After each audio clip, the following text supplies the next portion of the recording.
Today we are going to discuss the clinical correlates of upper limb bones. The various upper limb bones are the clavicle. In this picture we can see we have the clavicle, scapula, the long humerus, then the two bones in forearm, the radius and ulna, and then the carpal bones, which are 8 in number, then the metacarpals, 5 in number, and the phalanges, which are the bones of the fingers. So we'll discuss these one by one. First of all, we'll talk about clavicle.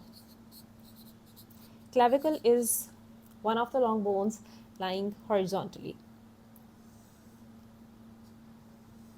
The weakest point of clavicle is the junction of its medial 2/3 and lateral 1/3. So this one is the weakest point, the point at which it breaks most likely. And the fracture which occurs in children is called a green stick fracture. Green stick means it is the two fragments of the bones, they are not separated entirely. The bones, they are connected on one side and they are broken on the other side. So what happens is that the two fragments, they do not override each other, just like the stick of a tree, the branch stick of a tree. Then what happens is when this weakest point of the clavicle breaks, the medial 2/3 has an attachment of sternocleidomastoid muscle, which pulls this medial fragment upwards. It goes upwards. And the trapezius, which is attached here, is unable to keep this fragment upwards, and this lateral part goes down because of the weight of the limb, upper limb. So what happens is that the medial fragment goes up and the lateral fragment goes down. So this is the position of the clavicle if two parts break entirely, that the medial segment goes up and the lateral segment goes down. So this type of fracture is most common when the clavicle break at its weakest point, which is the junction between the medial 2/3 and the lateral 1/3. And the treatment is sling. What happens is that the sling takes the weight of the limb off and helps in healing of this fracture. The next small bone that we discuss is scapula. Scapula is a bone which is mostly covered with muscles. So if a fracture of scapula occurs, it is left as it is to heal on its own. And the main symptom of this is that the acromion process of scapula, it becomes prominent. Otherwise, in fracture of scapula, as both the medial and the lateral borders of scapula, they are covered with muscles, so we do not manipulate and leave it as such for healing.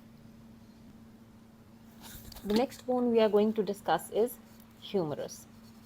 Humerus is the long bone of arm.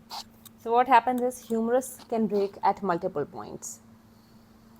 It is a long bone and it can break at multiple points. This is the upper end and this is the lower end. This one is the shaft of humerus. So what happens is that if humerus is broken at the region of the surgical neck, the nerve that is passing here is called the axillary nerve. If it is broken at the region of the radial groove that lies posteriorly, the nerve that is damaged here is called the radial nerve.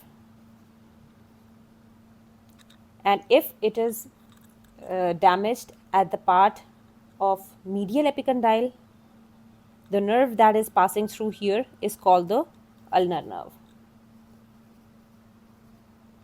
So I'll tell you one by one what happens if it is broken at these respective points. If humerus gets fractured at the level of the surgical neck of humerus, it leads to damage to axillary nerve. Now we know that the axillary nerve is supplying mainly the deltoid.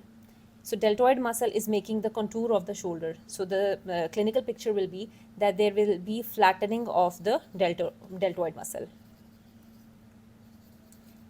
Then axillary nerve also supplies sensation over the upper part of the arm, that is also lost.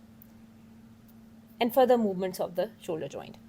If the humerus is damaged at the level of the radial groove, it leads to damage of radial nerve.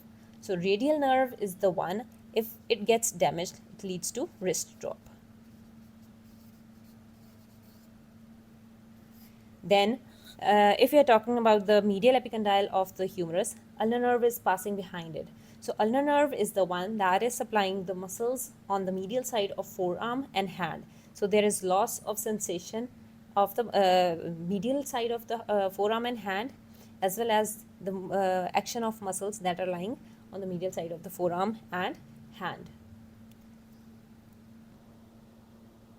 The next bone we are going to discuss is radius. So the two fractures of radius are, one is the Cooley's fracture and one is the Smith's fracture. The Cooley's fracture is also called the dinner fork deformity. What happens in Cooley's fracture is that it is the fracture of distal end of radius, and the distal end that is fractured moves posteriorly. So the shape of the forearm is just like dinner fork, this head of the fork, and this is the tail of the fork. So the shape is just like a dinner fork, hence the name dinner fork deformity. And this mostly happens in people older than 50 years, and it is due to fall on outstretched hand. The other fracture of radius is called the Smith's fracture. This is opposite to the Cooley's fracture, and what happens in it is that the distal end of the radius is fractured, and the fractured fragment moves anteriorly. So this is opposite to Cooley's fracture, and this fracture happens when the fall is on the back of the hand. So when the fall is on the outstretched hand, it leads to Cooley's fracture, and when the fall is on the back of the hand, it is called the Smith's fracture. Now about the carpal bones.